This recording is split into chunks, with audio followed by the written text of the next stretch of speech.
El nuevo orden mundial. Bueno, en realidad no es algo tan nuevo. En la historia, siempre que un imperio tomó el control, estableció su nuevo orden mundial. Es decir, las condiciones a las cuales todos los otros gobiernos debían someterse, porque de no hacerlo, podrían llegar a ser exterminados. Un ejemplo de ello es el Imperio de Estados Unidos de Norteamérica. Cuando en la Segunda Guerra Mundial las ciudades japonesas de Hiroshima y Nagasaki fueron destruidas por completo por ataques de bombas atómicas, después de esto, Estados Unidos se levantó como la máxima potencia mundial, tomando las riendas de nuestro planeta. Todos sabemos que durante muchas décadas Estados Unidos ha liderado la política, la economía y cada aspecto de nuestra vida. ¿Y qué sucede cuando un país o un gobierno no quiere someterse a las peticiones de este imperio? Bueno, llegan las sanciones y una gran cantidad de consecuencias que terminan por destruir la economía del gobierno rebelde. Y al final, estos quedan en la ruina. Ejemplo de ellos son Cuba y Venezuela. Pero hoy no vamos a hablar de Estados Unidos, vamos a hablar de la Edad Media, el periodo más largo en el que un imperio ha tenido el control del planeta. ¿Saben ustedes de qué imperio hablaremos? El Imperio del Vaticano.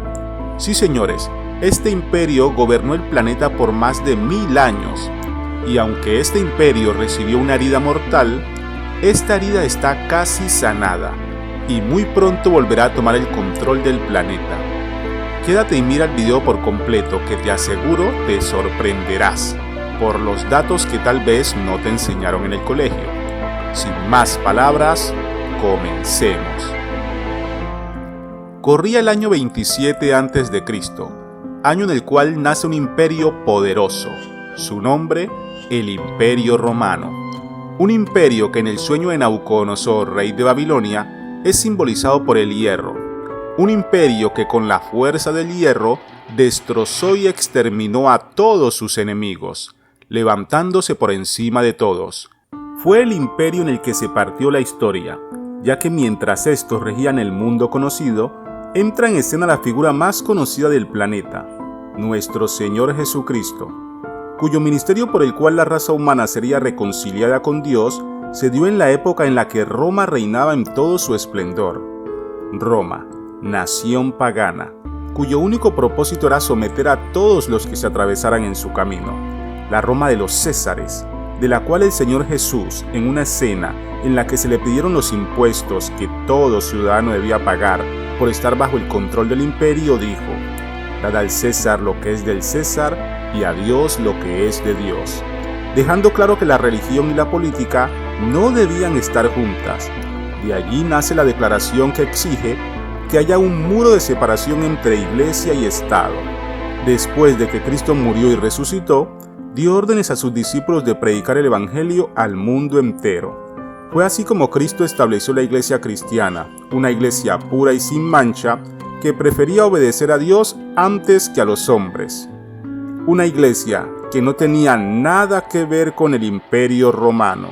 Una iglesia que comenzó a esparcirse rápidamente y a la cual los emperadores romanos temían que se rebelaran contra su gobierno, y que por la cantidad de adeptos que se unían al cristianismo cada día, tenían el potencial de destruir el imperio por completo.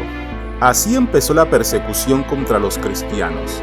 Miles fueron asesinados por los soldados del Imperio Romano.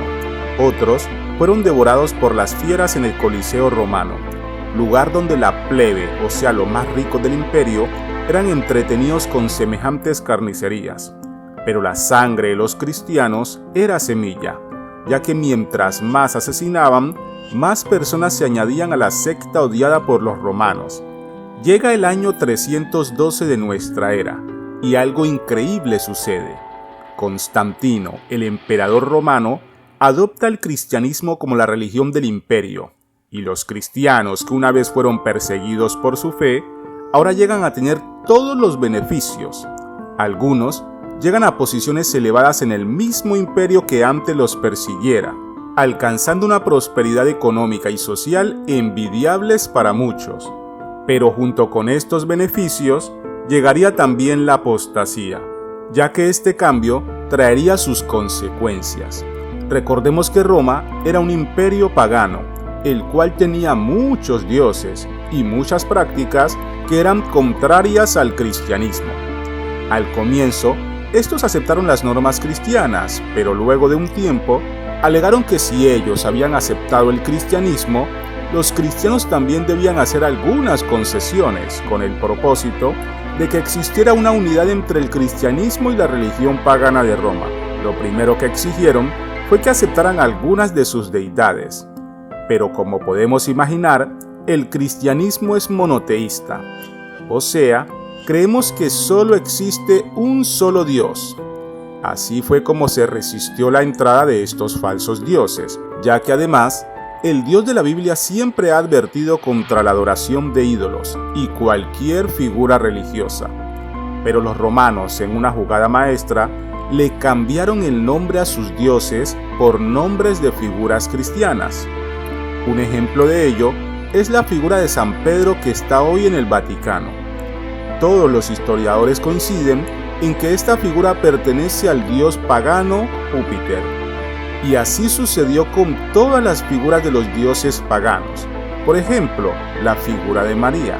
Esta en realidad pertenece a la diosa Diana. O por ejemplo la figura de María y el niño. Esta figura coincide con muchas figuras paganas de la antigüedad. Todas son en realidad figuras de dioses paganos, los cuales fueron cristianizados solo con cambiarles el nombre. Aunque algunos líderes cristianos se resistieron, muchos otros que no estaban tan convertidos terminaron aceptando el error. Y al final, los verdaderos cristianos tuvieron que salir de estas iglesias y habitar lejos, en las montañas, en los desiertos, lugares donde podían adorar libremente a Dios bajo los requerimientos que el mismo Dios había establecido. Mientras que los lugares donde antiguamente se adoraba al verdadero Dios se paganizó. Y sin la intervención de los verdaderos cristianos, toda clase de augurios, abominaciones y creencias fueron adoptadas. Aunque en el imperio aún existía la figura del emperador, también habían líderes en el ambiente cristiano paganizado. Y estos declaraban que debido a que Cristo había establecido su iglesia y ellos eran la continuidad de la misma, ellos eran ahora los representantes de Cristo en la tierra. Y fue así como nació la Iglesia católica, apostólica y romana. Por algún tiempo, el imperio y la Iglesia católica romana estuvieron divididas. Pero en el siglo VI, el obispo de Roma fue declarado como cabeza universal de toda la Iglesia, y el que en algún momento solo regía el ambiente religioso del imperio, recibió también el poder político, convirtiéndose así también en jefe de Estado. Cristo había dejado claro que debía dársele al César lo que es del César y a Dios lo que es de Dios, existiendo una división entre estos asuntos, ya que uno establecía al hombre como máxima autoridad y en el otro ese puesto le pertenecía solo a Dios. Es así como comienza el periodo más oscuro de la historia de este mundo. Por algo se le conoce como el periodo del oscurantismo o la Edad Media. Un periodo de la historia en la que el mundo prácticamente no avanzó en nada, ya que al papado tomar el control total, estableció su nuevo orden mundial, y no solo tomaba las decisiones en materia de religión, sino también en política, economía, ciencias y en absolutamente todas las esferas de la vida. Por mucho tiempo se creyó que la Tierra era el centro del universo, y aunque algunos científicos descubrieron que eso no era así, tuvieron que retractarse, ya que de no hacerlo, serían castigados por la Roma papal. ¿Alguno recuerda la experiencia vivida por Galileo Galilei? Si deseas, puedes investigarla por ti mismo, ya que no tenemos espacio para recordar este evento. Mientras esto sucedía, los verdaderos cristianos vivían alejados de la sociedad, ocultos en las montañas y lugares apartados. En ocasiones descendían a las ciudades a predicar la verdadera palabra de Dios, pero al estar el Vaticano en el poder absoluto, comenzó la persecución más atroz contra los cristianos, a los cuales se les trató de someter que aceptaran el catolicismo por la fuerza. El Papa usó el poder que tenía como máximo líder político para establecer leyes contra la religión. Todos debían someterse al pontífice y aceptar su cristianismo adulterado. De no hacerlo, sería víctima de las más arduas persecuciones. En el año 1184 se estableció la Inquisición Pontificia, un movimiento que buscaba someter a todos los herejes, adjetivo con el que fueron calificados todos aquellos que no aceptaran el catolicismo como religión. Millones fueron asesinados bajo el nombre de Cristo. Ellos aseguraban que Cristo les había dado la autoridad para hacerlo.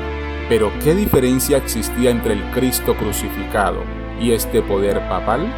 Cristo, quien nació en un pesebre, vivió una vida de pobreza y murió para salvarnos de nuestros pecados y darnos así una nueva oportunidad de ser reconciliados con nuestro Dios. Y al Papa, una figura preponderante, orgullosa, quien se sienta en un trono de oro y cuyas catedrales tienen más pompa que cualquier otro lugar del planeta, y cuya historia está llena de las atrocidades más grandes jamás registradas. En la Inquisición se inventaron los métodos de tortura más violentos para doblar la voluntad de todos aquellos que no quisieran aceptar el catolicismo. Masacres atroces fueron realizadas, como por ejemplo fue la matanza de San Bartolomé. Bajo la orden del pontífice, el rey de Francia dio la orden a medianoche para cometer el genocidio. Miles de protestantes fueron asesinados, y tal fue la matanza que la historia registra que la sangre de los mártires corría por las calles como ríos. Esto es un pequeño recordatorio de los millones de asesinatos cometidos por el Vaticano en la Edad Media. En materia política, era el Vaticano quien establecía quién reinaría en cada nación, y algo significativo que se realizaba en una ceremonia de coronación era que el Papa tomaba la corona y la colocaba en la cabeza del futuro rey, demostrando así, de manera figurativa, que era el Papa quien le daba el poder al individuo para ser rey y gobernar, de modo que el Papa estaba por encima de cualquier rey o emperador. La historia registra la cantidad de ultrajes que el papado cometía con los mismos reyes. Por ejemplo, en una ocasión el emperador alemán Enrique IV desobedeció una orden del Papa. ¿Y cuál fue su recompensa? Excomulgado y destronado. Pero Enrique, con el deseo de regresar a su poder, cruzó los Alpes con su esposa y un fiel ayudante, en pleno invierno, para pedir misericordia al Papa Gregorio VII, quien lo dejó afuera del patio por 3 días, con la cabeza descubierta y los pies descalzos, con el propósito de que aprendiera la lección.